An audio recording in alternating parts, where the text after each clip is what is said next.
Tree removal. Lake Macquarie. When facing a hazardous or dangerous tree at risk of falling, our team strongly recommends opting for our tree removal services. This involves the complete elimination of the tree rather than selective section removal. Various circumstances may necessitate this, such as a weakened tree prone to falling during storms or the desire for additional yard space for expansion plans.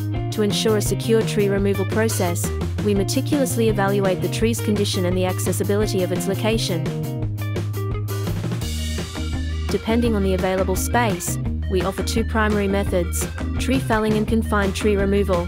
Tree felling is suitable when there is ample space for the tree to fall after removing major branches and sections. However, for crowded residential areas and urban centers, our tree cutting approach involves scaling the tree and removing sections one at a time, starting from the top. At On Time Tree Lopping, our tree removal process adheres to current standards and local safety codes. If you're considering scheduling a removal, feel free to give us a call today.